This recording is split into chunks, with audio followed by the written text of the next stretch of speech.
हम लोग पढ़ने जा रहे हैं उसी के फिर से उसके बारे में। तो कल हमने ग्रेविटेशनल फोर्स के बारे में कुछ बताया था, तो आज उसको रिवीजन कर रहे हैं, तो अब थोड़ा सा समझ लीजिए। और अब आज कोई भी नहीं करेंगे, फोकस करेंगे समझने में, ठीक है। गुरुत्वाकर्षण बल क्या होता है? गुरुत्वाकर्षण बल कल हमने बताया था कि किन्हीं दो पिंडों या किसी पिंड द्वारा किसी वस्तु पर लगने वाला, उनके द्रव्यमान के कारण लगने वाला जो फोर्स होता है वही क्या कहलाता है? गुरुत्वाकर्षण। किन्हीं दो पिंडों, पिंड का मतलब यहाँ पे आपका जितने भी आपके पृथ्वी है, मंगल है, बुध है, शुक्र है ना, तो इनके दो पिंडों के मध्य या फिर किसी पिंड द्वारा किसी वस्तु पर उनके द्रव्यमान के कारण लगने वाला जो बल होता है वो क्या कहलाता है? गुरुत्वाकर्षण। और हमने ये बताया था कि गुरुत्वाकर्षण बल के लिए एक आपका नियम दिया गया था जिसे न्यूटन का गुरुत्वाकर्षण सार्वत्रिक नियम कहते हैं, है ना, यूनिवर्सल आपका लॉ था। और उसमें हमने एक चीज बताई थी कि दो भिन्न भिन्न द्रव्यमान की पिंडे हैं। मान लीजिए कि एक का द्रव्यमान है m1 और दूसरे का द्रव्यमान है m2। ये कल की क्लास में हुआ था, हम आज फिर से समझा रहे हैं केवल। तो इन्होंने, न्यूटन ने ये कहा कि दो भिन्न भिन्न द्रव्यमान के पिंडे हैं, मान लीजिए m1 है, m2 है, और इनके बीच की दूरी r है। क्या है इनके बीच की दूरी? r। तो न्यूटन का नियम ये था कि किन्हीं दो भिन्न भिन्न द्रव्यमान के पिंडों के मध्य लगने वाला आकर्षण बल, इनके पिंडों के मध्य लगने वाला आकर्षण बल इनके द्रव्यमानों के गुणनफल, इनके द्रव्यमानों के गुणनफल के अनुक्रमानुपाती होता है, तथा इनके मध्य लगने वाला जो आकर्षण बल है इनके बीच के दूरी के वर्ग के क्या होता है? व्युत्क्रमानुपाती। कल हमने ये नियम बताया था आपको कि किन्हीं दो पिंडों के मध्य लगने वाला जो आकर्षण बल है वो दो द्रव्यमानों के गुणनफल के अनुक्रमानुपाती तथा बीच की दूरी के वर्ग के क्या होता है? व्युत्क्रमानुपाती होता है। और इन दोनों नियम को अगर हम साथ में लिखें तो कुछ ऐसे लिखते हैं हम लोग, m1 into m2 upon r square. और अगर हमें इसको हटाना है, इस चिन्ह को, तो अगर हम इस चिन्ह को हटाते हैं तो एक नियतांक लगता है, कांस्टेंट लगता है, और यहाँ पे कांस्टेंट क्या होता है आपका? Capital G, capital G। और हमने ये कहा कि ये तो बल का हो गया है ना, लेकिन अगर हम G का निकालें तो हमने G बराबर बताया था F इंटू आर स्क्वायर बटे m1 इंटू m स्क्वायर, जहाँ पे G क्या है? कैपिटल G क्या है आपका? गुरुत्वाकर्षण नियतांक है, गुरुत्वाकर्षण सार्वत्रिक नियतांक है। और कल भी हमने ये बताया था कि इस G का मान जो होता है 6.67 गुणे 10 की घात -11 न्यूटन इंटू मीटर स्क्वायर बटे केजी स्क्वायर। तो मात्रक होता है न्यूटन इंटू मीटर स्क्वायर बटे केजी स्क्वायर, और मान कितना होता है कैपिटल जी का? 6.67 गुणे 10 की घात -11। हो गया इतना। कल की क्लास में था, ये कल की क्लास में हुआ था। आगे समझ में सबको? ठीक है। अब इसके आगे समझते हैं। हमने एक चीज कही आपको कि पृथ्वी द्वारा भी गुरुत्वाकर्षण बल लगता है, जिसके कारण, उस बल के कारण हम पृथ्वी पर खड़े होते हैं, हम पृथ्वी पर स्थिर हैं, है ना। अगर ये गुरुत्वाकर्षण बल ना होता तो शायद हम पृथ्वी पर खड़े नहीं हो पाते, है ना, ऐसा ही है ना। तो याद रखिएगा कि ये जो फोर्स होता है पृथ्वी द्वारा या किसी पिंड द्वारा, ये जो फोर्स लगता है, गुरुत्वाकर्षण बल जो लगता है, इसका एक क्षेत्र होता है। मतलब मान लीजिए पृथ्वी है और हम लोग पृथ्वी के भूपर्पटी पे रहते हैं, हम लोग पृथ्वी के अंदर नहीं रहते, है ना। पृथ्वी के अंदर आपकी 3 परतें होती ना पृथ्वी की, भूपर्पटी, प्रवाल और कोर। आप सबको पता है कि भूपर्पटी हो गया, यहाँ पे हम लोग रहते हैं, ये आपका हो गया प्रवाल, ये बीच वाला भाग, और सबसे बीच वाला भाग क्या कहलाता है? क्रोड, है ना। इस क्रोड में क्या है? मैग्मा। इस क्रोड में क्या है? मैग्मा है ना। बहुत सारी, यहाँ पे बहुत सारा कह सकते हैं कि यहाँ पे बहुत सारा लिक्विड वाला पदार्थ है। इस वाले भाग पर हमें पानी वगैरह मिल जाता है, जहाँ पे आप खोदते हैं, नीचे अंदर खोदते हैं तो। और इस वाले भाग पर हम लोग रहते हैं, हम लोग भूपर्पटी पे रहते हैं, है ना। अभी मत करना हम लोग पृथ्वी के अंदर रहते हैं, हम लोग पृथ्वी के अंदर नहीं रहते, हम लोग पृथ्वी के सतह पर रहते हैं। तो हम लोग पृथ्वी के सतह पर रह रहे हैं और हम ये कह रहे हैं कि पृथ्वी द्वारा क्या लगता है? गुरुत्वाकर्षण बल लगता है। तो गुरुत्वाकर्षण जो बल होता है एक लिमिट क्षेत्र तक लगता है, और जो ये क्षेत्र होता है ये इसके बाहरी क्षेत्र तक होगा। मतलब देखिए, आपको एग्जांपल वाइज समझा दें कि हम किसी वस्तु को फेंकते हैं ऊपर, तो वस्तु क्या होती है, नीचे की ओर आ जाती है।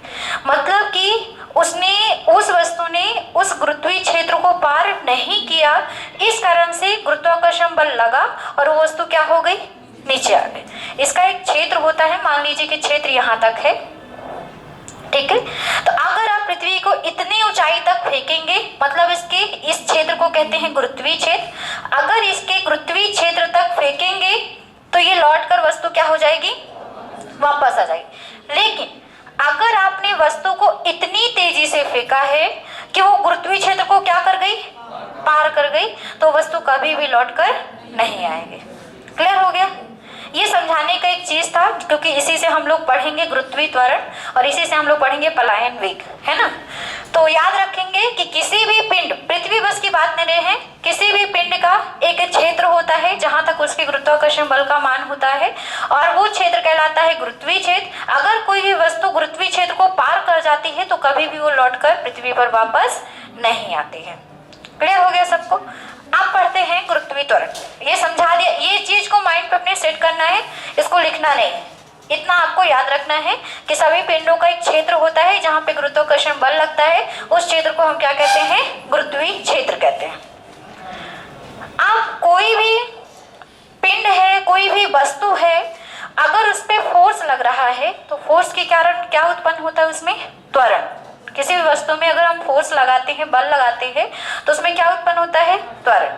क्या होता है त्वरण, आप बताएंगे? रुक जाओ, क्या नाम है आपका? इशिका। बताओ इशिका, त्वरण क्या है? वेग में परिवर्तन बटे समय। क्या वेग में होने वाला जो परिवर्तन है वही क्या होता है, त्वरण होता है। चलिए बैठ जाइए, है ना। लिखाया भी था त्वरण कि वेग में परिवर्तन की दर या वेग में होने वाली वृद्धि क्या कहलाती है, त्वरण। तो मतलब हम ये कह रहे हैं कि किसी बल पर, किसी वस्तु पर अगर आप बल लगाते हैं तो उसके वेग में परिवर्तन होता है कि नहीं। अगर इस वस्तु को, ये रखी है वस्तु, हमने बल नहीं लगाया तो क्या वस्तु हिलेगी डुलेगी, कुछ होगा इस पे? नहीं। लेकिन हमने बल लगाया और हमने पीछे से फोर्स लगा दी तो वस्तु क्या हो जाएगी, आगे चली जाएगी। इसके गति में कोई परिवर्तन नहीं हो रहा था, लेकिन जैसे ही हमने फोर्स लगाया क्या हो गया, वेग में परिवर्तन हो गया। तो वेग में परिवर्तन की दर ही क्या कहलाती है, त्वरण। मतलब हमारे कहने का मतलब ये है कि यदि हम किसी वस्तु पर, किसी पदार्थ पर हम बल लगाते हैं तो उसमें क्या उत्पन्न होता है, त्वरण उत्पन्न होता है। और अगर ये जो बल है, अगर ये जो त्वरण है गुरुत्वाकर्षण बल द्वारा लगेगा, गुरुत्वाकर्षण बल द्वारा उत्पन्न होगा, तो ये त्वरण क्या कहलाएगा, गुरुत्वीय त्वरण, ग्रेविटेशनल एक्सेलरेशन। ठीक है, अगर गुरुत्वाकर्षण बल द्वारा किसी वस्तु में त्वरण उत्पन्न हो रहा है तो वो त्वरण क्या कहलाता है, गुरुत्वीय त्वरण। सिंपल सी परिभाषा, किसी भी वस्तु पर गुरुत्वाकर्षण बल द्वारा उत्पन्न होने वाला त्वरण क्या कहलाता है, गुरुत्वीय त्वरण कहलाता है। और पृथ्वी द्वारा लगाए गए गुरुत्वाकर्षण बल से उत्पन्न त्वरण का मान कितना होता है, 9.8 मीटर प्रति सेकेंड, क्योंकि त्वरण का मात्रक होता है ना मीटर प्रति सेकेंड स्क्वायर। तो पृथ्वी का गुरुत्वीय त्वरण का मान कितना होता है, 9.8 मीटर प्रति सेकेंड स्क्वायर। समझिएगा फिर से, किसी भी वस्तु पर बल लगाने पे उसमें त्वरण उत्पन्न होता है, मतलब उसके वेग में परिवर्तन होता है। यदि यह परिवर्तन गुरुत्वाकर्षण बल के कारण हो रहा है तो ये त्वरण क्या कहलाता है, गुरुत्वीय त्वरण। और पृथ्वी के गुरुत्वीय त्वरण का मान कितना होता है, 9.8 मीटर प्रति सेकेंड स्क्वायर। त्वरण कैसी राशि है, सदिश राशि है, वेक्टर है ना। त्वरण कैसी राशि है, सदिश राशि है। और G बराबर होता है, याद रखेंगे, Gm/r²। ठीक है, क्या होता है, G बराबर गुरुत्वीय त्वरण बराबर क्या होता है, इसको स्मॉल g से प्रदर्शित करते हैं, और G बराबर होता है Gm/r²। हम सामने ये देख रहे हैं जहाँ पे G क्या है, गुरुत्वाकर्षण नेतांक है, M क्या है, द्रव्यमान है, और R क्या है, त्रिज्या है, गुरुत्वीय त्रिज्या है ना। आपकी त्रिज्या है ना, पृथ्वी की त्रिज्या है, याद रखेंगे, पृथ्वी की त्रिज्या है। आप समझिएगा, यहाँ पे एक क्वेश्चन ये पूछा जाता है कि बताइए पृथ्वी पर लगने वाला जो गुरुत्वीय त्वरण होता है पृथ्वी द्वारा, उस त्वरण किस पर निर्भर करता है? तो याद रखेंगे, यह वस्तु के द्रव्यमान तथा किस पर? त्रिज्या पर निर्भर करता है। ठीक है, किस पर निर्भर करता है? वस्तु के द्रव्यमान और पृथ्वी की त्रिज्या। पृथ्वी पे त्रिज्या होगी, वस्तु की नहीं, पृथ्वी पर जो त्रिज्या होगी उस पर डिपेंड करता है। अब एक चीज और समझिएगा, पेपर में क्वेश्चन पूछा जाता है, हमने तो ये बता दिया कि पृथ्वी के गुरुत्वीय त्वरण का मान कितना होता है, 9.8 मीटर प्रति सेकंड। पेपर में क्वेश्चन ये पूछा जाता है कि यदि वस्तु पृथ्वी से ऊंचाई पर जा रही है तो त्वरण का मान क्या होगा? परिवर्तित होगा, घटेगा, बढ़ेगा, क्या होगा, है ना? अगर नीचे आ रही है तो क्या होगा? पृथ्वी के केंद्र पर कोई वस्तु रखी है तो क्या होगा? पृथ्वी के ध्रुवों पर रखी है कोई वस्तु तो क्या होगा? पृथ्वी की भूमध्य रेखा पर गुरुत्वीय त्वरण का मान क्या होगा? ये सारी चीजें। तो अब एक चीज समझिएगा थोड़ा सा, हमारी पृथ्वी गोल है क्या? गोल है, गोल है कि नहीं है?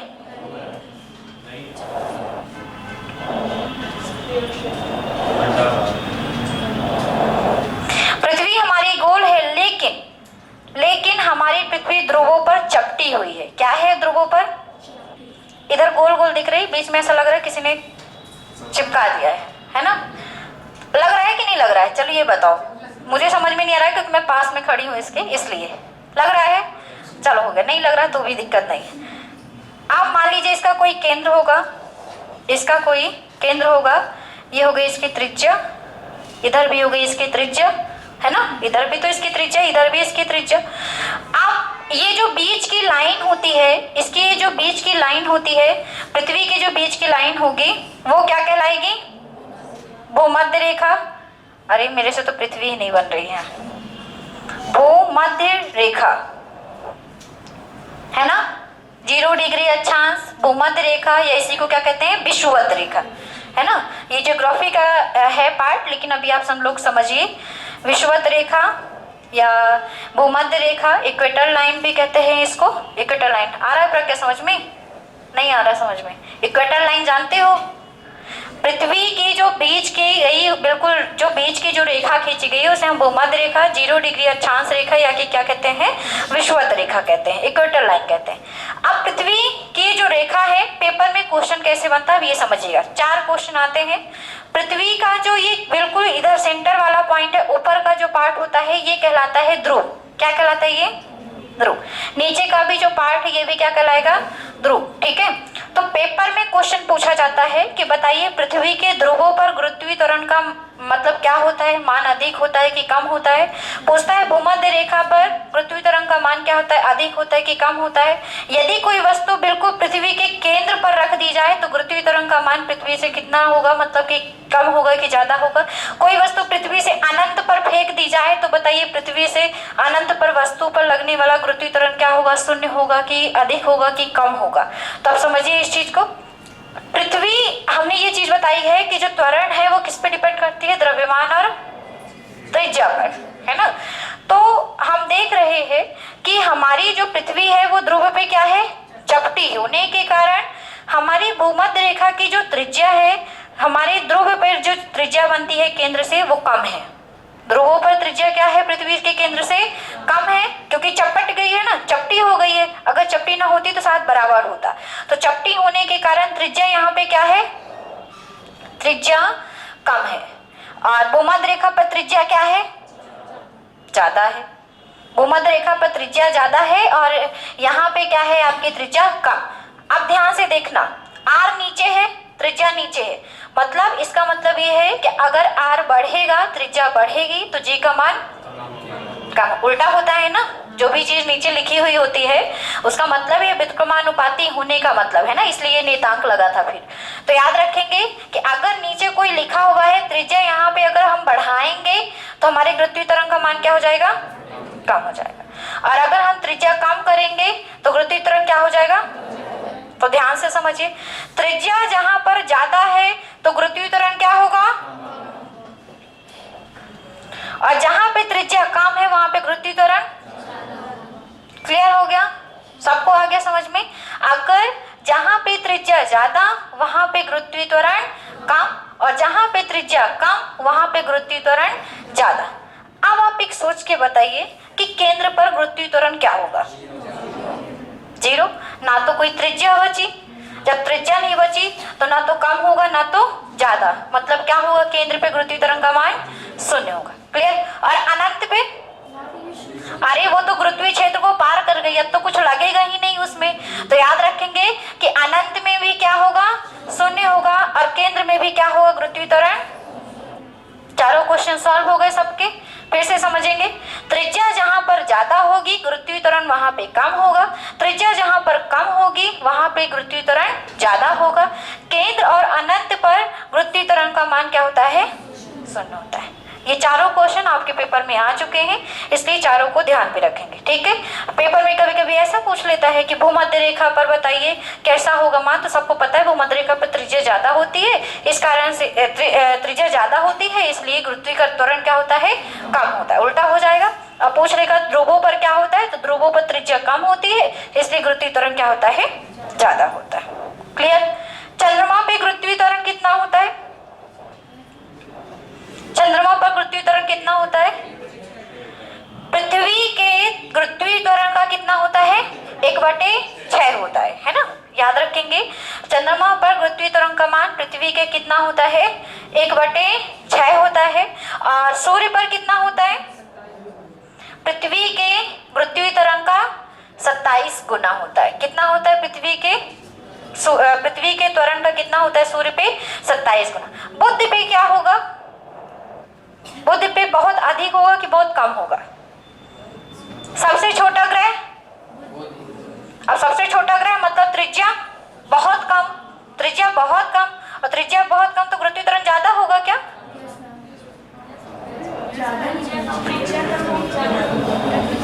ये आप सोच कर आना घर से, मैं नहीं बताऊंगी इसके बारे में।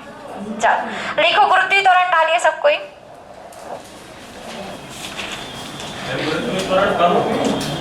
क्योंकि इस पर द्रव्यमान भी कम है। इसलिए गुरुत्वीय त्वरण कम है, द्रव्यमान बहुत कम है उसका, इसलिए गुरुत्वीय त्वरण कम है। चलिए लिखिए, गुरुत्वीय त्वरण पे द्रव्यमान पे भी डिपेंड करता है ना, द्रव्यमान पे भी तो डिपेंड करता है, ये भी तो बताया है। द्रव्यमान को कैसे भूल जाएंगे? त्रिज्या तो है, लेकिन साथ में क्या करता है? द्रव्यमान भी डिपेंड करता है। चलिए गुरुत्वीय त्वरण डालिए सब कोई और लिखिए, पृथ्वी के गुरुत्व बल के कारण, पृथ्वी के गुरुत्व बल के कारण किसी वस्तु में उत्पन्न त्वरण को, पृथ्वी के गुरुत्व बल के कारण, ग्रेविटेशनल फोर्स के कारण किसी वस्तु में उत्पन्न त्वरण को, किसी वस्तु में उत्पन्न त्वरण को एक्सीलरेशन कहते हैं, उत्पन्न त्वरण को गुरुत्वीय त्वरण कहते हैं, उत्पन्न त्वरण को गुरुत्वीय त्वरण कहते हैं, ग्रेविटेशनल एक्सीलरेशन। ठीक है, गुरुत्वीय त्वरण कहते हैं। आगे लिखेंगे, पृथ्वी के गुरुत्वीय त्वरण का मान, पृथ्वी के गुरुत्वीय त्वरण का मान 9.8 मीटर प्रति सेकंड स्क्वायर होता है। ये लिखा हुआ है सामने, गुरुत्वीय त्वरण का मान 9.8 मीटर प्रति सेकंड स्क्वायर होता है, 9.8 मीटर प्रति सेकंड स्क्वायर होता है। त्वरण एक सदिश राशि है, लिखें, त्वरण एक सदिश राशि है, एक सदिश राशि है, त्वरण एक सदिश राशि है, और इसका विमीय सूत्र LT-2, इसका विमीय सूत्र LT-2 होता है, LT-2 होता है। हो गया? चलिए ये लिख लीजिए, G बराबर Gm/r², G बराबर Gm/r², G बराबर Gm/r²। ठीक है, गुरुत्वीय त्वरण को ही G से डिनोट करते हैं। G बराबर और 9.8 वाला भी लिख लेना है ना? हाँ, ये तो इसी का मान है ना, इसी का मान है ये। हाँ, तो इसी को गुरुत्वीय त्वरण को हम किसे डिनोट करते हैं? स्मॉल g से। ठीक है, और गुरुत्वाकर्षण बल को किसे डिनोट करते हैं? नियतांक को कैपिटल G से। दोनों में डिफरेंस है ना, वो फोर्स है और ये क्या है? त्वरण है ना। तो इसको स्मॉल जी से प्रदर्शित करते हैं, इसलिए जी बराबर क्या लिखेंगे, gm अपॉन आर स्क्वायर। लिख लिया सबने। एक स्टार पॉइंट बना के लिखेंगे गुरुत्वीय त्वरण का मान, गुरुत्वीय त्वरण का मान उसके द्रव्यमान, गुरुत्वीय त्वरण का मान उसके द्रव्यमान एवं त्रिज्या पर निर्भर करता है। द्रव्यमान एवं त्रिज्या पर निर्भर करता है। त्रिज्या मतलब त्रिज्या पर निर्भर करता है। आगे लिखिए सभी ग्रहों पर, नहीं ऐसा लिखेंगे अलग अलग ग्रहों पर, अलग अलग ग्रहों पर, अलग अलग ग्रहों पर गुरुत्वीय त्वरण का मान अलग अलग होता है। अलग अलग ग्रहों पर गुरुत्वीय त्वरण का मान अलग अलग होता है, अलग अलग होता है। बुध ग्रह पर, बुध ग्रह पर, बुध ग्रह पर गुरुत्वीय त्वरण का मान न्यूनतम, न्यूनतम मतलब कम, बुध ग्रह पर गुरुत्वीय त्वरण का मान न्यूनतम तथा चंद्रमा पर, तथा चंद्रमा पर गुरुत्वीय त्वरण का मान, तथा चंद्रमा पर गुरुत्वीय त्वरण का मान, चंद्रमा पर गुरुत्वीय त्वरण का मान पृथ्वी का 1/6 होता है। पृथ्वी के त्वरण का 1/6 होता है। पृथ्वी के त्वरण का 1/6 होता है। चंद्रमा पे गुरुत्वीय त्वरण का मान पृथ्वी के त्वरण का कितना होता है, 1/6 होता है। देख लिया। चलिए आगे लिखेंगे सूर्य पर गुरुत्वीय त्वरण का मान, सूर्य पर गुरुत्वीय त्वरण का मान, सूर्य पर गुरुत्वीय त्वरण का मान पृथ्वी का 27 गुना होता है। 27 क्या हुआ?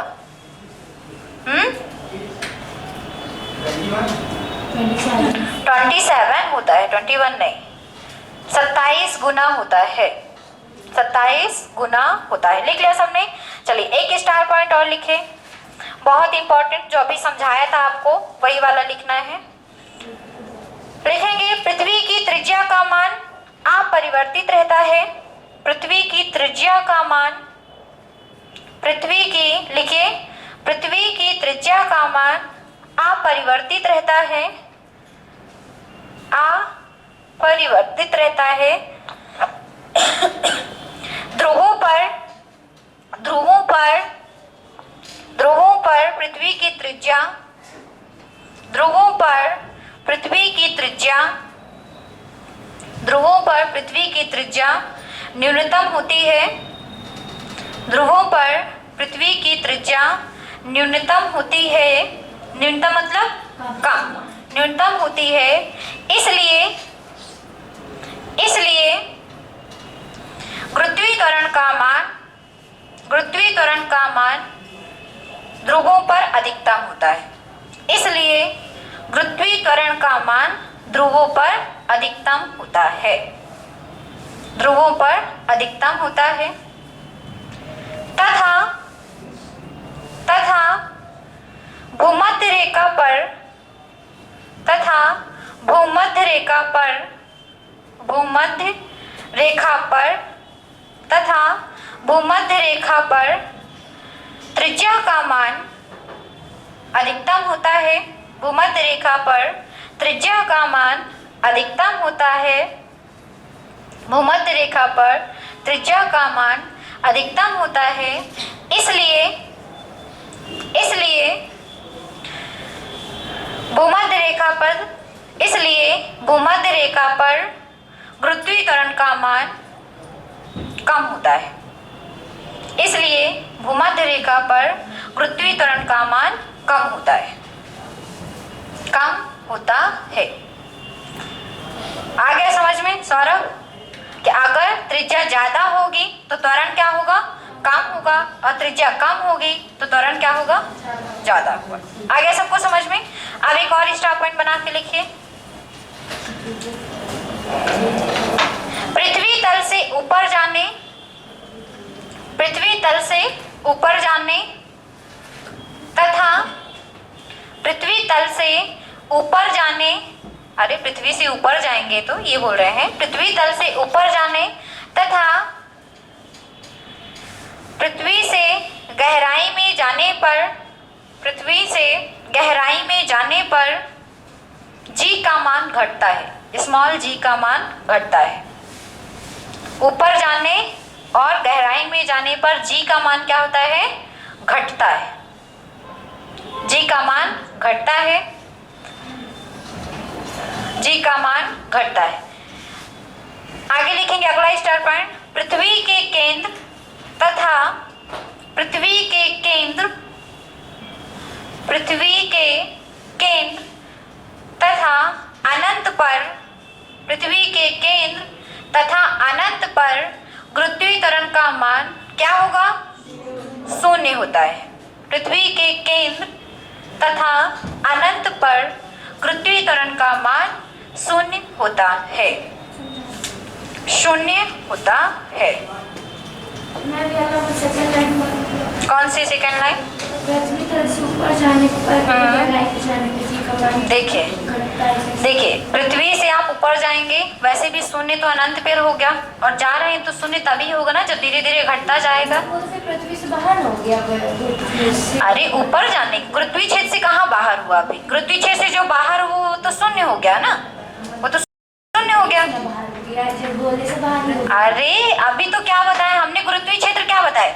गोले पे रहने का मतलब कि वहां पे गुरुत्वाकर्षण बल सबसे ज्यादा है, और इसका जो क्षेत्र होता है वो एरिया बाहर होता है ना, एरिया तो बाहर। गुरुत्वीय क्षेत्र बताया तो कि पृथ्वी की सतह से जहां तक गुरुत्वाकर्षण बल लगता है उस क्षेत्र को हम क्या कहते हैं? गुरुत्वीय क्षेत्र। तो यहाँ पे गुरुत्वीय क्षेत्र थोड़ी ना हुआ, गुरुत्वीय क्षेत्र तो ये हुआ इसका। भाई वस्तु को आप, ठीक है आप सतह पे तो खुद खड़े हैं, सतह से वस्तु को ऊपर फेंकते हैं, मतलब कि आपकी वस्तु ऊपर जा रही, पृथ्वी से क्या हो रही? ऊंचाई पे जा रही, और जब तक वो क्षेत्र के अंदर रहती है इस कारण से वस्तु क्या होती है? लौट आती है। तो गुरुत्वीय क्षेत्र तो यहाँ पे तो हम खुद खड़े हैं, यहाँ पे तो हम लोग खुद खड़े हैं, है ना। अब यहीं से किसी वस्तु को फेंकेंगे मतलब ये इसके ऊपर जाएगी ना, पृथ्वी सतह से क्या होगी? हम लोग अंदर थोड़ी ना है इसके, है ना। आ गया समझ में? इसलिए ऐसा होता है। चलो आप डालिए सब कोई हेडिंग, पलायन वेग, एस्केप वेलोसिटी, पलायन वेग।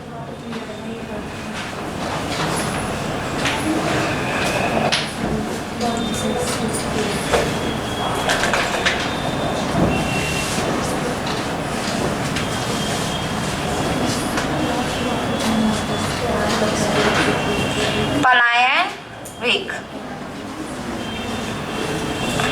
चलो कौन बताएगा क्या है पलायन वेग?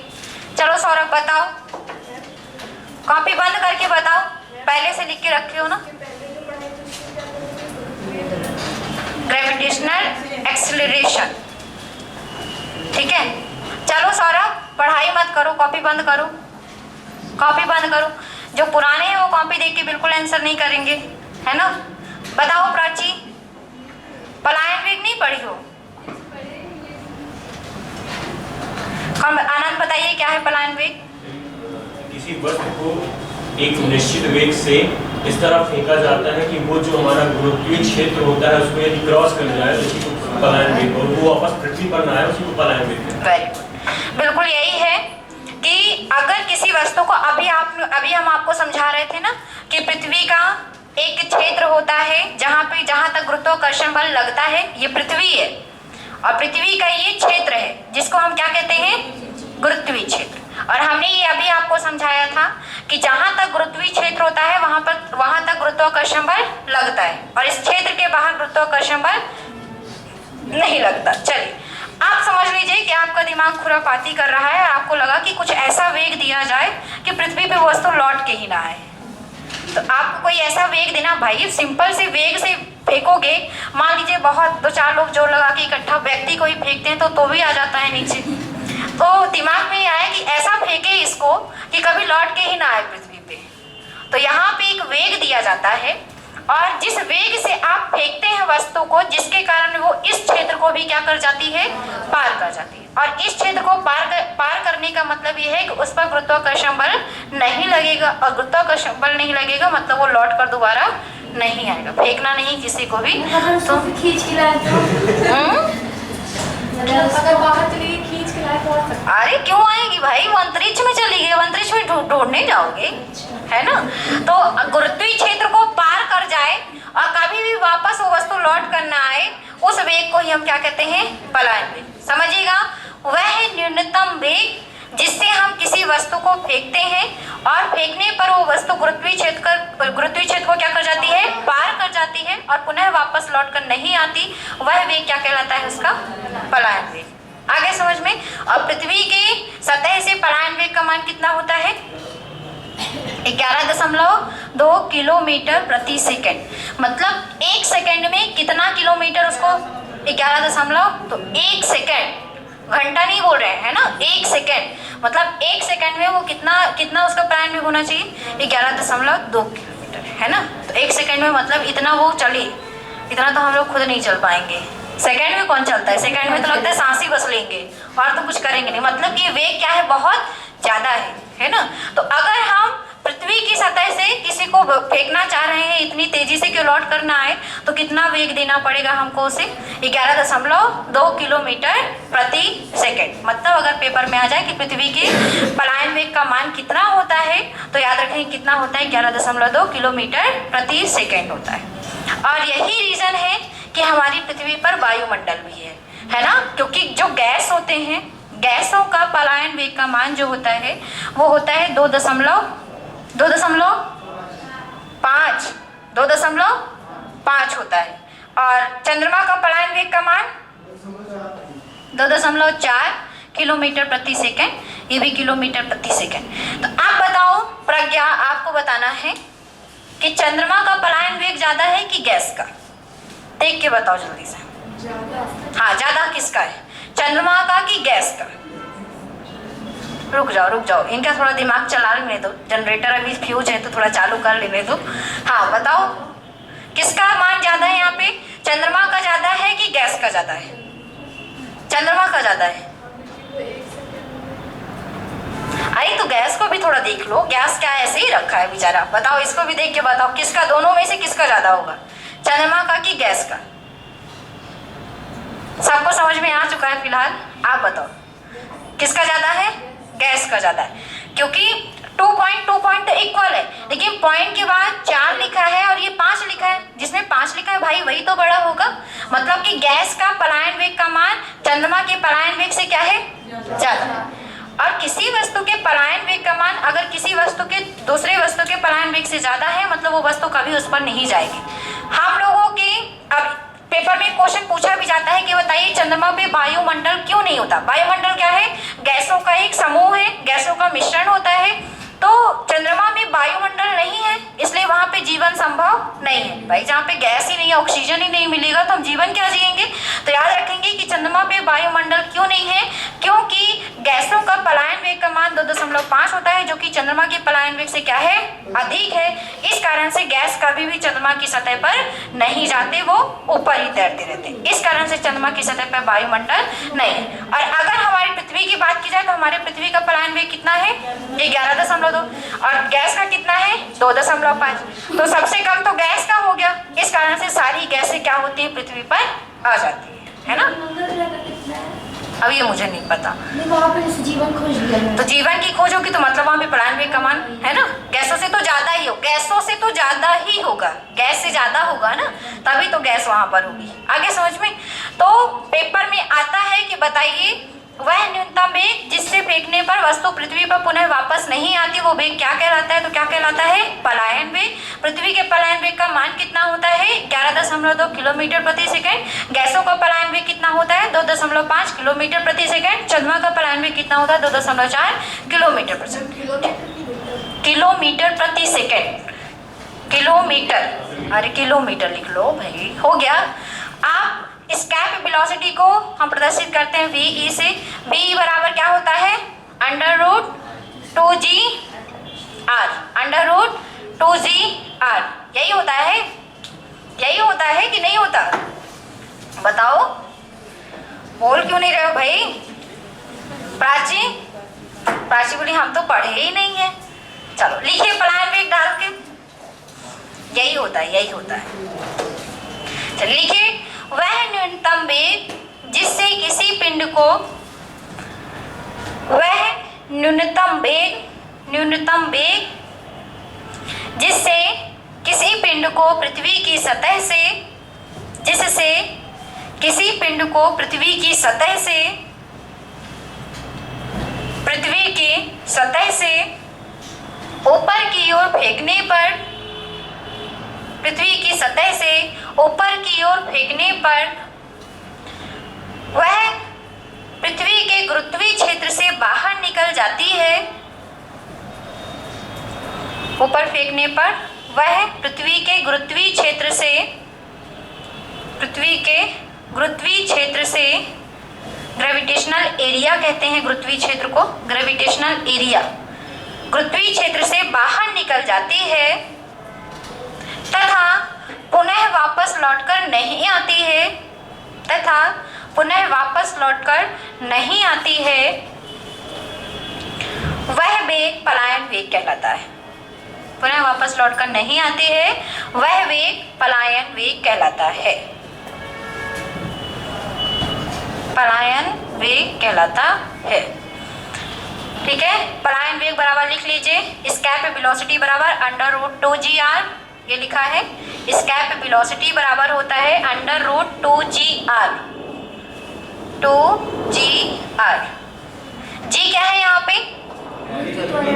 त्वरण है ना, क्योंकि स्मॉल जी लिखा है मतलब ये त्वरण है। और r क्या है यहाँ पे?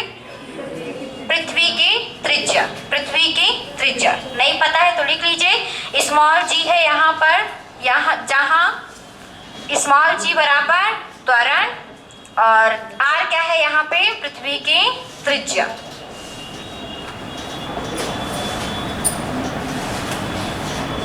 ठीक है, अब लिखिए, पृथ्वी का पलायन वेग का मान, पृथ्वी का पलायन वेग का मान, पृथ्वी का पलायन वेग का मान 11.2 किलोमीटर प्रति सेकंड। मीटर प्रति सेकंड नहीं लिखिएगा, किलोमीटर लिखना है। ठीक है, 11.2 किलोमीटर प्रति सेकंड होता है। पृथ्वी के पलायन वेग का मान 11.2 किलोमीटर प्रति सेकंड होता है। ये भी लिख लीजिए,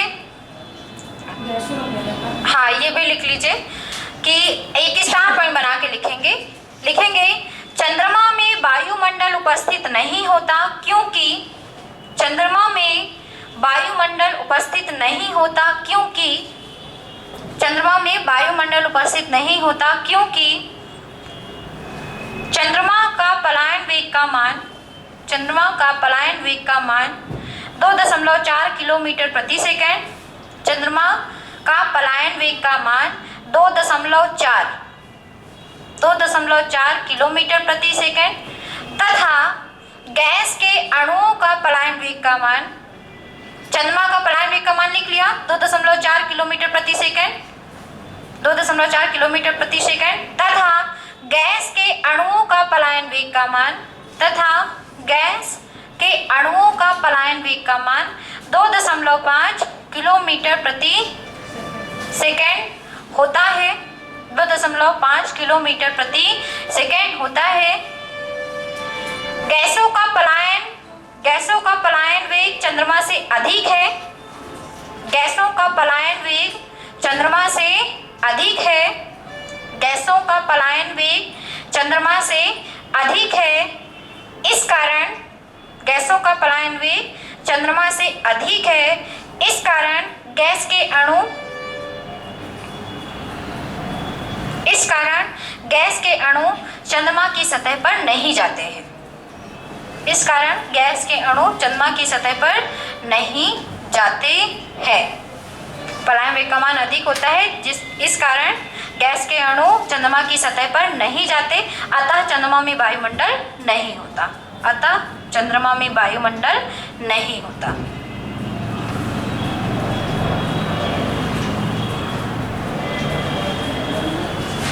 वायुमंडल नहीं होता, ठीक है ना, क्योंकि गैस के अणु तो पलायन कर गए, क्योंकि पलायन वेग का मान ज्यादा था, वो ऊपर चले गए। चंद्रमा की सतह में पलायन वेग का मान कम है, इसलिए नीचे आए ही नहीं, इस कारण से चंद्रमा में वायुमंडल नहीं होता। पेपर में ऐसा आता है। फिजिक्स में क्या आता है, फिजिक्स में क्वेश्चन को बहुत अच्छे से घुमाया जा सकता है। फिजिक्स में नए नए क्वेश्चन बनाए जा सकते हैं। पूछ लेगा, ऐसे ही लिख के आ जाएगा कि चंद्रमा में वायुमंडल नहीं होता, क्यों? आपको केवल एक मायने पे आंसर रखना है और ऑप्शन भी वहां पे रहेगा, क्योंकि आंसर भी यही है, ठीक है, कि क्योंकि गैस के अणुओं का पलायन वेग का मान चंद्रमा के चंद्रमा के अणुओं के पलायन वेग से क्या होता है, या चंद्रमा से क्या होता है, अधिक होता है। गैस के अणुओं का क्या होता है, चंद्रमा से अधिक होता है, इस कारण से वायुमंडल नहीं होता। और हम लोगों की पृथ्वी का जो पलायन वेग का मान है, देख लीजिए कितना अधिक है आपके गैस से, तो गैस सारे के सारे लुढ़क कर पृथ्वी पर आ गए, है ना। इस कारण से हम लोगों को ऑक्सीजन, नाइट्रोजन सब कुछ मिलता है, और हम लोगों की सतह पर वायुमंडल है ना। पृथ्वी पर क्या है, वायुमंडल है, और वायुमंडल है जिसके कारण से आराम से हम सांस ले पा रहे हैं, ऑक्सीजन आ पा रही है ना।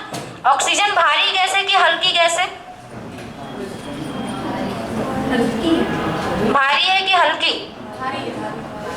सोच के बताओ जल्दी से, भारी है कि हल्की? नहीं पता? नहीं पता तो होमवर्क लिख लो, होमवर्क लिख लो। ऑक्सीजन गैस भारी है कि हल्की, ये होमवर्क है, कल पता करके आना। भारी होती है लेकिन